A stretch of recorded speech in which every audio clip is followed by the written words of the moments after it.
Number 8. No, 8. I feel like a little kid. I will have a sign at some point because getting to 90 is going to be, I don't have enough toes for that. I silenced the bell too. Oh, I got to tell you the backstory a little bit. You know, I have this beautiful group of humans who have created such a safe container for me to explore this beauty way that I'm articulating out loud. And you know, for years in Grace, people have sat and I've done the open channel work and shared the mystery and the beauty and the poetry that comes through this sacred voice of kind of Jojima and Dagama finding their way to their full expression. And so trying to figure out how to teach this matrix that I have mapped out for my own well-being. So I just want to say this. I know nothing other than that my source code is love, and that I've been operating through a malware of fear through much of my life, and that I am getting the virus of fear out of my lens of perception, day by day, moment by moment, noticing when I'm triggered and going deeper into the inquiry of not what triggered me, but where did that trigger come from? What like the level of commitment has grown over time because the reward for my life has expanded me to this place of trusting. And so I have shared this with a lot of people for 30 years. I was a speaker, teacher, and I taught consciousness to business organizations. We didn't call it that. We called it strategic intelligence. And strategic intelligence is a way to engage the native wisdom of an organization, the intuition, the collective hive mind of an organization as a core component of its fulfillment as a business. Like, it isn't just something we lean on. It is the expansion of the organization. If you're going to have an organization based on integrity and love, which are the same thing, you have to engage everybody in the process. Like, it's a business is a beautiful microcosm of a Joji experiment, a joy of joining in. Like, you love to go to work every day because there's a joy in joining in with others, to be a part of a team that's creating something that has value in the world. Like, when you're involved in Joji projects, joy of joining in projects, or God bless you if you happen to have a job where you have a Joji job, a Joji work that you are engaged in, then like your nervous system is firing on all cylinders. It's like fully engaged, and you know those zone of genius moments, right? So that's what I taught for 30 years. And I did it through this 5-step, I know, I'm a repeater here, a 5-step process. I have 5 fingers. That's what I'm good for, right? And we called it level 5. And so it would start with, you know, where are we today? What is the truth about the business? And I worked with the accounting profession, and we started with financial metrics as our core.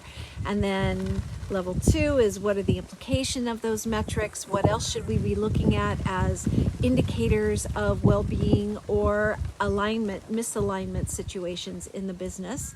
And then level 3, so there's a lot of financial fluency, a lot of what ifing. Well, what if we collected money 10 days faster? What would that do to cash flow? So there were the financial things, but also what if we really focused on our hiring practices, because the cost of not getting our hiring right is really hitting the bottom line. So we look at the numbers as our base, but then we go into the strategic intelligence of improving those numbers. So level 1 is that sort of financial foundation. Level 2 is the what ifing. Level 3 is where do we want to go from here? If this isn't working, then what do we want to focus on? What is our target condition? And so we did a lot of strategic planning. And that's always a fascinating thing, because you learn so much about the culture of an organization and the consciousness of an organization. And then, so once we would come up with a vision, then we'd get into this piece, and this is going to play out in everything I do with you over this next 90 days. What are the underlying contradictions to the target condition? What are the impediments, and sometimes structural impediments, not just mental, but there are systemic institutional impediments to our target condition? And if our target condition is one that has integrity and joy and well-being of others baked into it, then, getting the impediments out of the way is a noble pursuit. Like, people really are willing to go deep, fact check fears, re-engineer systems, give up attachment to there's only one right way of doing things. And so there was a lot of process mapping in this model, in this map that I was creating. There's a lot of dashboard development. What are the leading indicators, the key indicators of our ideal state? And they were often a balance of financial and non-financial metrics. Always a balance of long-term, short-term, high value, low return, high value, always looking at it through a kaleidoscopic perspective, and then coming up with a dashboard and cascading that dashboard. That's level 4. So we do the planning, visioning, identifying the underlying contradictions, and level 4 is coming up with the metrics that are going to tell us if we're doing what we want to do, if we're on track to achieve our target condition, our goal. And so dashboarding is a dynamic, fluid process, and you have to engage every employee in the organization in the bigger picture before you start throwing metrics at them. And that this is the problem with corporate America, is we're responsible. We have all the responsibility for the outcome and none of the authority. So you have to create a participatory management culture in order to affect the level of engagement to create a Joji situation, a joy of joining in, where people really want to be engaged in re-engineering the company, in re-engineering their relationships with each other, like putting aside projections and beliefs, like creating, a safe container, a shameless healing safe container in the business world. Now, I couldn't use that language specifically, but I created protocols, the use of which brought in a different mindset, skill set, and tool set. So I got us to level 4, and then level 5 is this, the Japanese use the term Kaizen, continuous improvement, always looking for the incremental next best thing to test. And testing is a major component of this process to see what actually works. Like, there's what we think is going to work, and then there's the reality of the underlying contradictions and people's resistance to change and customer distraction, and whatever you want to achieve, we have to test. And so I do this whole body of work around testing strategies, how to create, and this is why working with the accounting profession was so fun, how to create a statistical sampling of the core competency or output that you're trying to measure, and then continually test new variables to see if we can improve on the control. So everything is a very scientific process. Everybody's involved in the development of what will be tested, because we need full engagement. We can't have half-hearted efforts on this process. If we're really going to learn, if we're going to become a learning organization, we have to pay attention. And we have to pay attention to the full picture, because organization, we want more output. And I said, okay, if we're going to push people for more output, we're going to push metrics that measure engagement and morale. Because you may get what you want short-term financially, but the long-term implications of having to get new people because you've burned out the ones you had is going to overwhelm tsunami whatever value proposition you had with that increased output. So constantly balancing the metrics, and balancing is going to be a really important part of this conversation that we're going to get to on Friday night. So I'm planting seeds, I'm laying a groundwork, and so going back to the beginning where I said this has been a really interesting process to figure out how to teach all this, how to transfer all of this matrix out into an open sourced platform where people go, my ideas are lining up with her ideas, and we become code adjacent. And pretty soon you see, and I want you to just notice this earth shrine. When we designed this, I was feeling into what is the earth made up of, and it's a bunch of whole people, whole systems, whole, and you can see some of the circles line up with code adjacent to other circles, and it kind of reminds me of that beautiful movie Arrival, where language is this amorphic knowing, and the way that you look at it changes the meaning, the way that it receives you. There is this, like, language is this beautiful metaphor for the entire codex of our existence. And so the more that we can engage with language to map the path that we're on, to assess where we've come from, the language that we apply, the lens. So language is a lens, right? So there is a lexicon of love, a lens of perception that I carry. And so recording these downloads in this way is the only way they get to the world, because they happen through me and they work me, and they come down like as zip files sometimes, and it takes me months, years to unpack all the elements, the sphere of all the different circles, all the different whole pieces, and see what fits with what. And so I am in a constant state of iterative Kaizen, like learning every day how to get this information out. And I did this thing called the Joji experiment. I did the healing conversation, and all those will be future but there's this constellation of ideas and concepts and a layered understanding of the mechanics of shift within them, and how those mechanics of shift align with our nervous system, our access to our own consciousness. Like, it's a big, big idea, and it's a framework that I'm mapping, and it isn't just my map, it's all of us.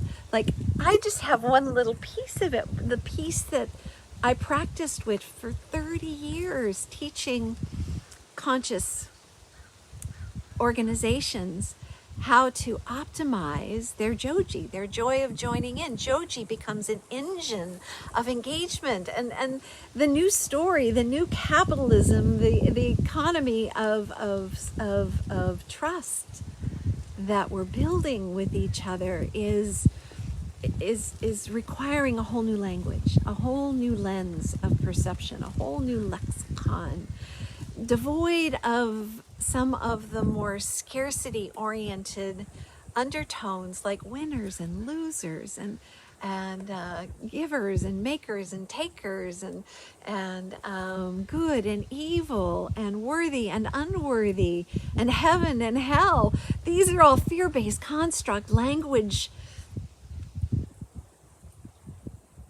inputs, underlying contradictions to our source code of love.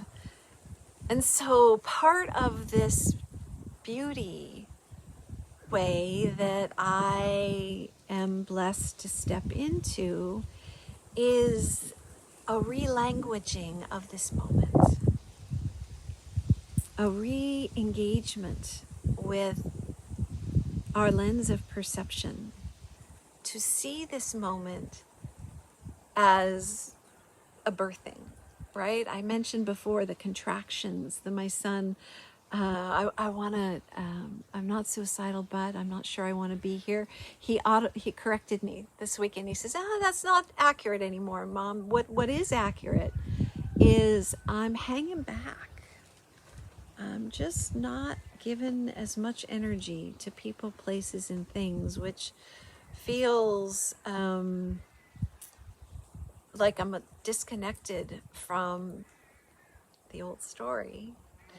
And this transformational tension to the new story is a thing. It's a real thing. It's a discomforting thing. It's a disquieting, dysregulating thing that we're going through right now. And by putting language to it, it creates a soft landing for those hard edges that we can, okay, yeah, this is going to be tricky. We're going to be giving birth to something here, and we don't know where we're going, and we don't know exactly how to do this, but we know we're being called to it.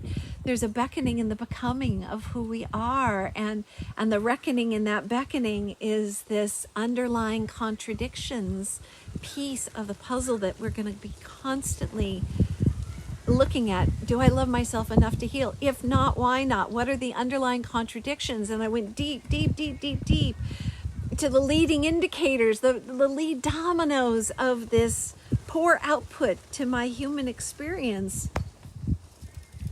And so what I mapped for the business world, a business organization, is now being mapped for the human organism, the human condition, the quantum field that we're sitting in, and the awareness that by changing the language, by being conscious to the language we're using, it changes us to see things through a lens of pure potentiality, moving out of the curse of certainty that this is how things have to be, to this field of pure potentiality. And like that was one of the first beautiful pieces of medicine that came through me, was the healing conversation being a bridge from curse of certainty.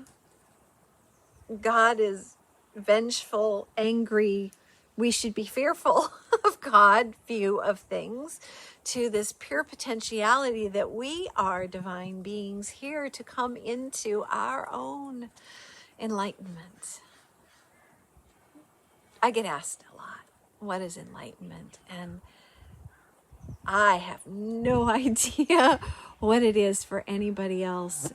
What it feels like for me is this place of pure potentiality that I see for us, that we can shift this narrative. I've watched organizations raise the strategic intelligence of their team to the point where the organization has this hive mind murmuring, where do I end and you begin? Where are we co-adjacent? How can I spark with you in a way that we are more than just the two of us? This greater than the sum of our parts is the leap into the quantum field of our potentiality together. And we won't get there if we are seeing all that's happening right now, the breakdown, the deconstruction of our human story.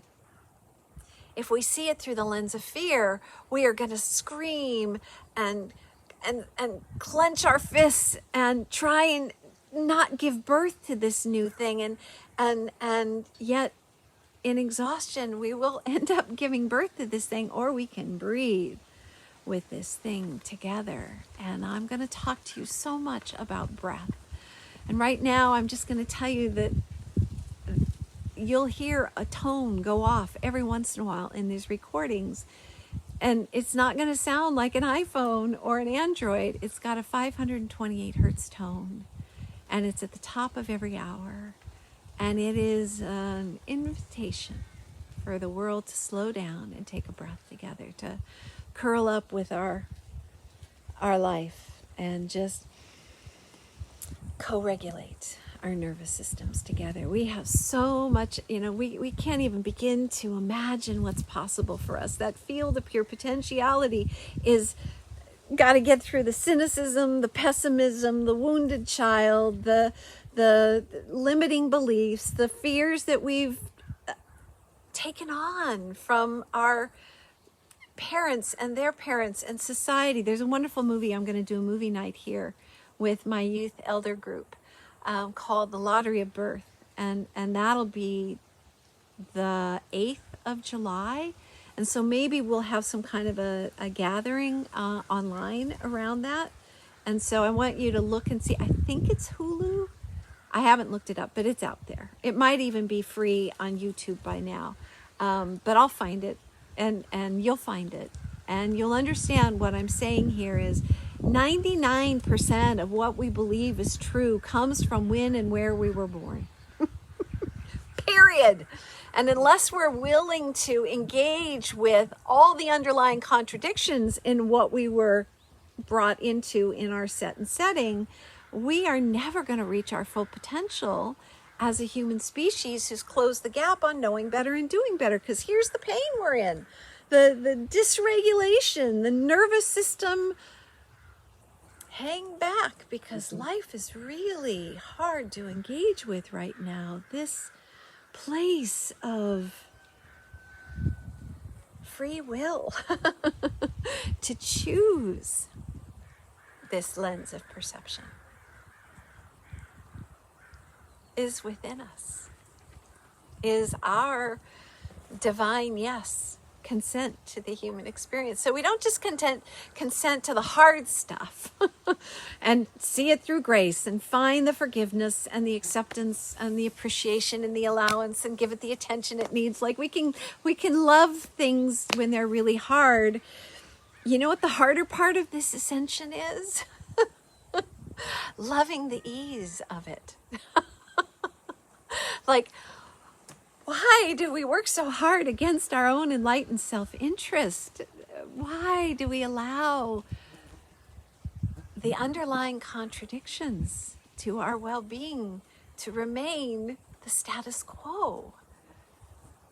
The very fact that we're going against our own enlightened self-interest tells me everything about what is true in our potential collective choice point.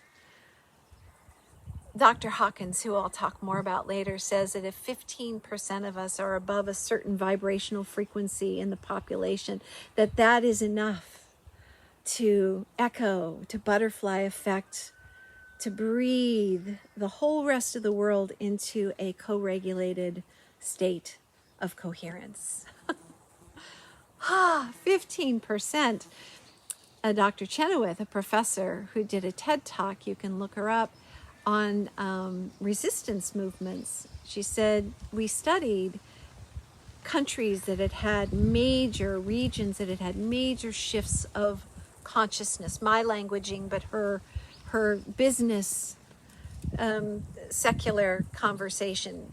But underneath all of what is happening, there is a level of consciousness. Can we just agree to that, right? Unconsciousness to conscious, like aware and, not willing to take responsibility for what's happening and blaming others and shaming others. Shame is the lowest level on Dr. Hawkins' map. It's like we got this collective shame core thing that is just an underlying contradiction that's keeping us from expanding above the line of 200 and 250, which is the place that we're in. I'm giving away a lot of stuff now, but I'm telling you, there are maps and models that show us that once we reach a certain frequency of collective consent to the human experience, and Dr. Chenoweth says it's only 3.5%, and it was nonviolent movements that had the staying power over time. We're so close. We're so close. And so I am willing to put myself out here in this way, in this imperfect, still trying to figure out the technology, hoping other people will see this and say, I'm code adjacent to you. Hey, let's have a conversation. Let's talk about this. Let's get this conversation, this healing conversation, this consent to the human experience conversation, this none of us has all the answers. All each of us is here to do is to come online with our unique code. And this is my code. I'm an invitress. Cannabis on board. I am here to say 80% of our population has had contact with cannabis. She is the most universally integrated medicine into our human form. And so by hearing her medicine come through these words, this lexicon of love, this fully ignited endocannabinoid system bringing my body into wholeness, at the same time I'm mapping the path to wholeness for all of us. You're in this earth shrine. Each and every one of us is part of the equation of yes. And Dr. Chenoweth said it only takes 3.5%. That's 11 million people in the United States. So I downloaded how to have an app to get people to breathe together with a dashboard built into it. Like my 30 years made sense in this moment. People, imagine walking into a public place and hearing the 528 hertz tone go off. And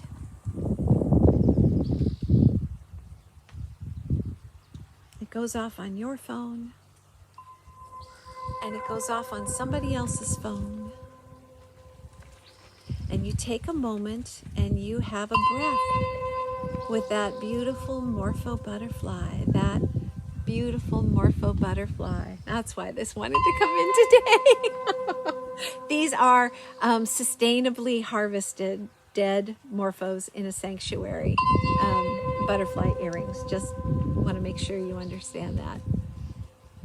So it goes for a whole minute. Now, just stop with that notion that you have slowed down your intensity for one moment, even if you're just by yourself. And you take a 1 minute breath at the top of the hour. What happens to your nervous system, your blood pressure, your immune system, your cortisol levels, your adrenaline levels, your adrenals get a break, a regular drip of slowing down and giving your body a chance to reset in that moment. So the personal benefit, the me benefit is huge. Now imagine you're in a public place and there's studies and some other place. I'll show you all the science that backs all this up. You're going to take that breath with another person, and what comes out of you, Dr. Emoto's work, is you are changing the crystalline dynamic, the engagement with matter of that water, that H2O, that breath of life. Where water and air, like this is, think about the two things you need to survive. Breath first, and then water, right? Like we are so primed for this collective reset. We have the power to do this consciously, to breathe with other people, whether they realize it or not. They are getting the benefit of our conscious breath. So we can be stealth. We don't have to do this with anybody else. Or on that rare occasion, you have that happen in a public place. You could even call it in. You could just let one of those off and see if anybody perks up around you. And now all of a sudden, you know you are breathing with one of those 3.5% or one of those 15%. Whatever the magic number is, you guys, we are close to it.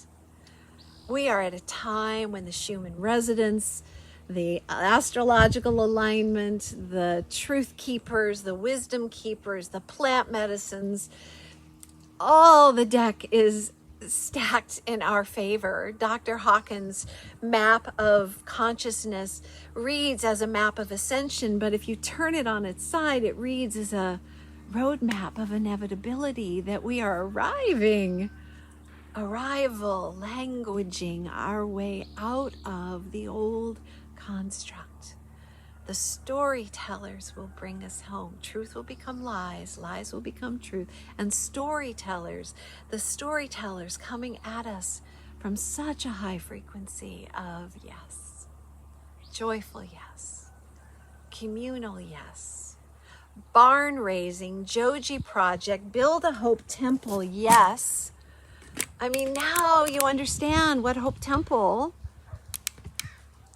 is about. The other night we came out here and the cloud cover was such that, and you can't really tell, but it's like the flower of life reflection with the way the shade sails are shaped. I'll try and figure out how to photograph that. But we have the earth shrine in the center, and then across from it is the nature shrine, and that's the fire shrine. And behind me is the mineral shrine, and I'll explain that to you as well, how we're going to bring the medicine of Africa to this Hope Temple. And that'll be the water shrine, and there will be a waterfall area and a place to wash feet.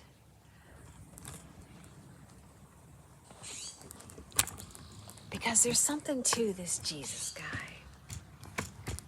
He understood the path to grace,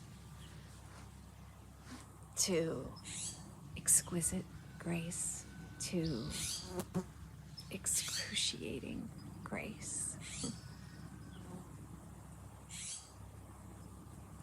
And breathing together collectively is a moment of exquisite and excruciating grace. It's taking on the grief that is around us and transmuting it through breath. It's not that I don't see the pain and I don't see the sorrow that is happening all around. This isn't a happy place every day. So I hope and grace have to hang out with each other. Excruciating grace is accepting everything that has come before, what is happening now and what is yet to happen. To meet every moment from that lens of love.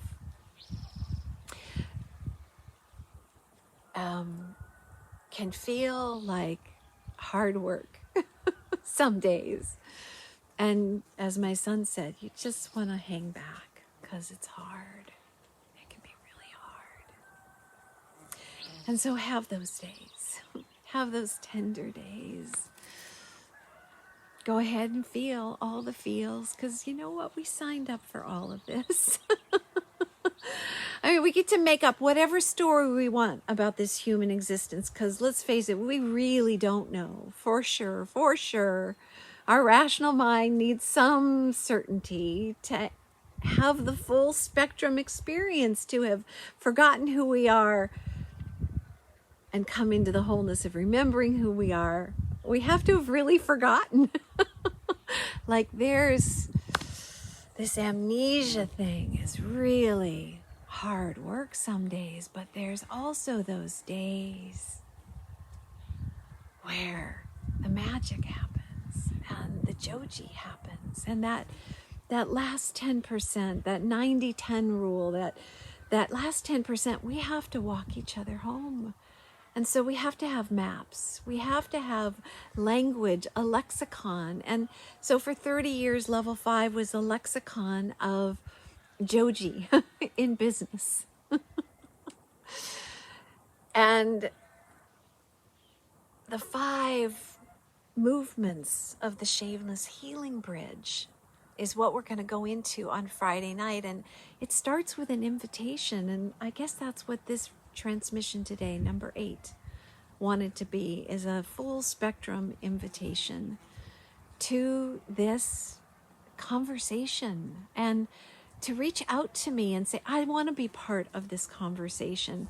My team right now, these beautiful Joji Council people who drank the Kool-Aid, and I know, God, somebody's going to say that's politically incorrect. Get the notion of humor in this. You have to decide where is your agency in this process. Nobody's trying to convince you of anything. This is a resonant storyteller moment where what I say will work for some of you, and you'll go, fuck yes. It's about time we started having this conversation. And it doesn't matter how we got here. You get to have your big toe about God. You can have a big toe about Gaia. You can have a big toe about the mystery, a theory of everything that ties the mystery up into a neat little package for you, and show up on Sunday and celebrate that with singing and dancing or silence or chanting or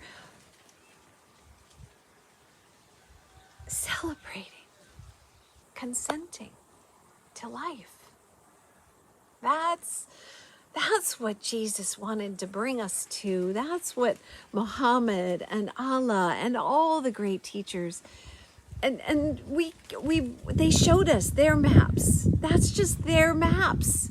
Now you have to map your own process.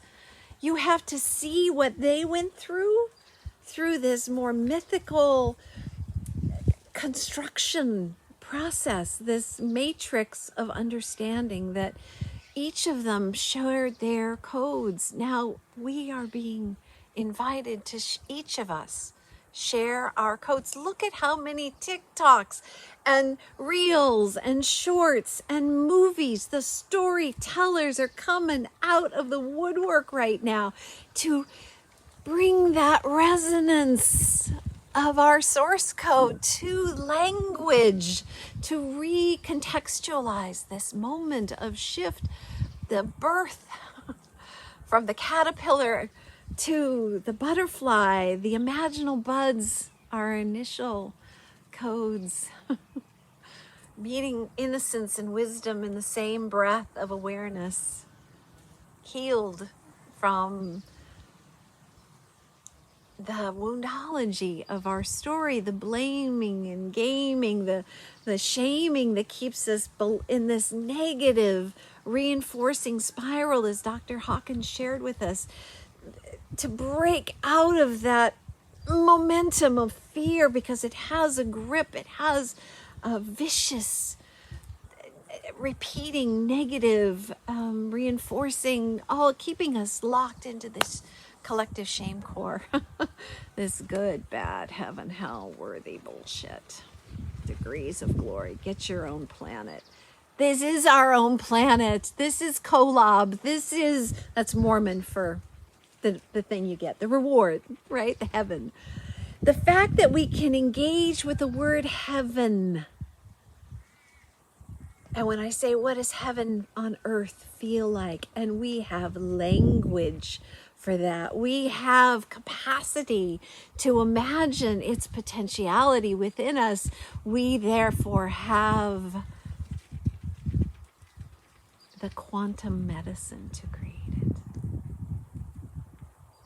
The plants are quantum medicine. And engaging with them, and especially cannabis, my loves, because it's there and it's legal and plentiful, and where it isn't, it still happens. Just ask Botany of Desire, Michael Pollan's work. Like cannabis has figured out Christ, the oil, putting oil in the lamp, putting cannabis oil in the body is this healing, bringing us into light. The metaphor, like so much of the scriptures, people were high when they were writing that stuff, burning bush.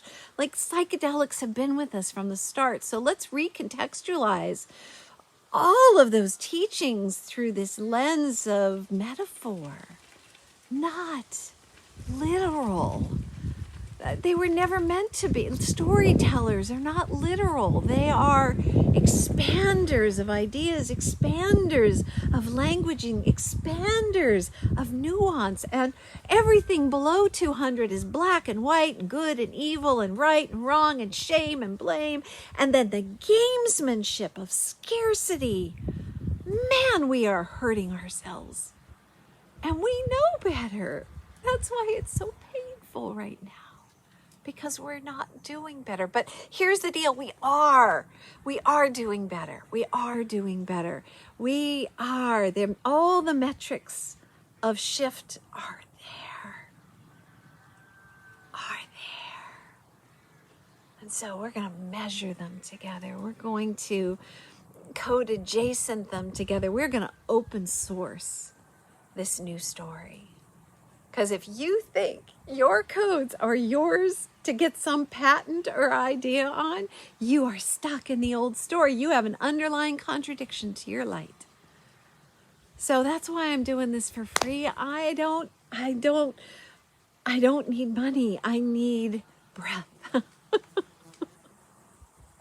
I need people who want a Joji, a movement of a breathtaking movement of love. I want to just tell you right up front what the Kool-Aid is for engagement. This breath, this reboot on the human experience, that's within our free will. Consent to the human experience, no longer here to shame, blame, or gamesmanship around that, to create scarcity, not enoughness, too bigness, too muchness. We're done with that story. It goes against our nervous systems. When we engage with our innocence, and if you don't know what that feels like, then stay tuned, because we can map that. I'm going to share that map on Friday night with cannabis on board. And I'm going to invite you to get some on board too. And I want you to take wherever you're getting it from and put it on an altar and begin to make sacred the most plentiful access we have to higher states of consciousness, to integration support and preparation support for all the other medicines. As people are getting so excited about psychedelics, Amazon and Walmart are jumping in. Oh my God. I'll do a whole one on that and the messiness of birth and the tragedy and ecstasy of birth. We signed up. We consented to the full ride experience. Like, buckle up, Bill and Ted's excellent adventure, wind on your hair. This is the moment, my loves. It's fucking Joji time. Joy of joining in time. Here, now. We are smart enough. We have the AI on board. We have all the tools we need to create this wave, this butterfly effect. Did you notice the top of Hope Temple is a butterfly? Let's see if I can get there. No, I got to go the other direction. See, technology. There we go. It's a weather vane with a butterfly on there. The morpho butterfly, the butterfly effect. That is this breathtaking movement of love. It is each of us showing up, fully consented, doing our work, walking each other home, getting on the phone with each other. Hey, I need an A today. Being able to walk up to her, she's, I need some attention. I need some affection. I need some appreciation. I need some allowance. I need some silence. I need some singing. I was with my sweet young humans this week, adult. They're young to me, always adults. This is not for kids. This is adults. But if they're already using cannabis, let's up-level their relationship. Let's bring them into consciousness. Let's let their favorite teacher really guide them. Like, put them on this frequency with me. With Dagama, she is going to make their relationship sacred. They're just waiting for a recontextualization of their nervous system to be able to enter this human experience. There are a lot of people who physically are struggling to be here now. It is painful. The autoimmune, the lupus, the the level of aches and pains, and we are so out of our bodies. Cannabis is going to be a tool that is a major healing component.